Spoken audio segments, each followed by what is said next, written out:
Today for our church school video, we're going to hear two different stories. Sometimes we tell two stories because each story reveals something new about the other.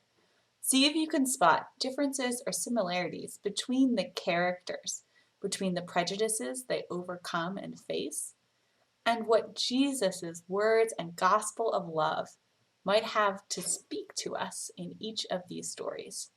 Does one story help us understand the other? Our first story is from the Bible.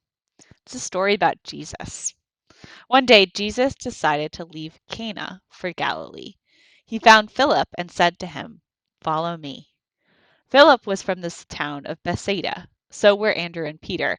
Philip found Nathanael and told him, "We have found the one that Moses wrote about in the law. The prophets also wrote about him. He is Jesus, the son of Joseph." "Nazareth? Can anything good come from there?" Nathanael asked. "Come and see," said Philip. Jesus saw Nathanael approaching. Here is what Jesus said about him. "He is a true Israelite. There is nothing false in him." "How do you know me?" Nathanael asked. Jesus answered, "I saw you while you were still under the fig tree. I saw you there before Philip called you."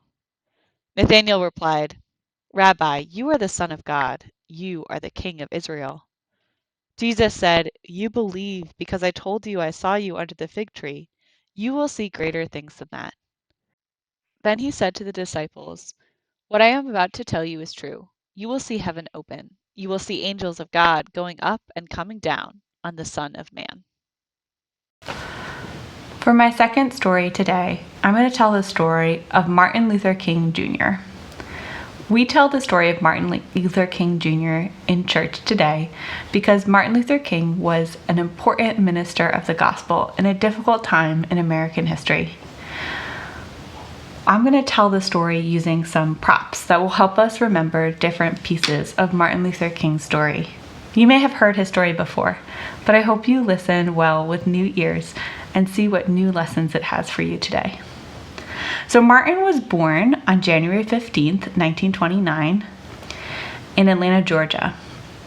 His father decided to call Martin and himself Martin Luther King in order to honor the great German reformer from the 16th century.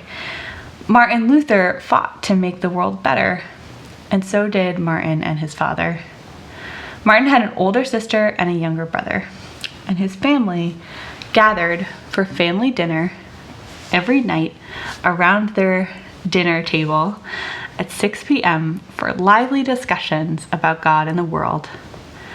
Daddy King felt it was important to discuss serious things with his children, even when they were very young. They often talked about how all people should be treated with respect. Martin's mother also talked with the children about important things. When Martin was 6, his best friend, who was white, told him his parents said they couldn't play together anymore. This confused Martin. He became sad and angry. His mother took him on her lap and told him about slavery and prejudice, which is when someone doesn't like you just because they don't like the color of your skin. She reminded him there were places in the Bible where the people of God overcame slavery and prejudice. He could too. When Martin grew up, he became a Baptist minister like his father and grandfather.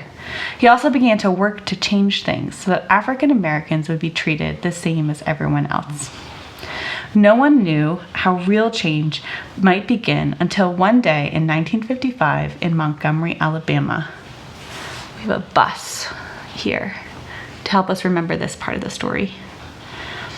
An African American woman named Rosa Parks refused to give up her seat on a bus for a white person. This changed everything. In those days, buses were divided into white, mixed, and black sections. She was sitting in the mixed section, but by law, black people still had to move to the back of the bus when told to. The bus driver told her to move to make some room for white people. The other black people moved, but Rosa didn't.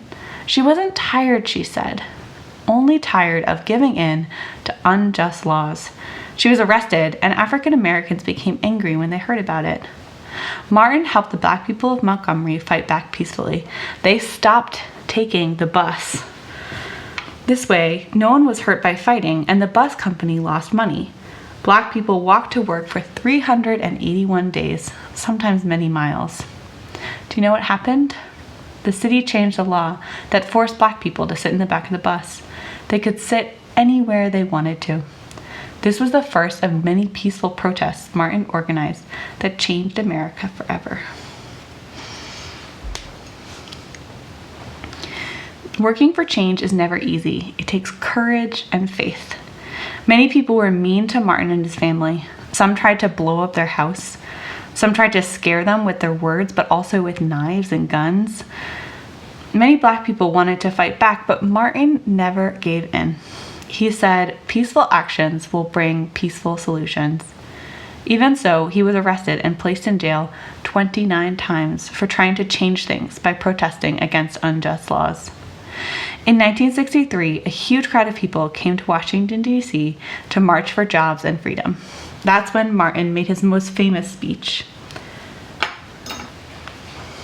He said, I have a dream that one day my 4 little children will live in a nation where they will not be judged by the color of their skin, but by the content of their character. This was also the year that he won the Nobel Peace Prize at age 34. The next year, the Civil Rights Act made much of his dream into law. But Martin kept on. He traveled the country working for change until one day in 1968, he was killed. He was in Memphis, Tennessee, working to organize another peaceful march. He was buried in Atlanta, where he was born. We remember Martin because of his dream that African Americans would be treated the same as everyone else, because he courageously traveled everywhere to make his dream come through peaceful protest. So here we have the items that will help us remember the story. Here is the table that helps us remember important times Martin and his family sat around the dinner table talking about serious things.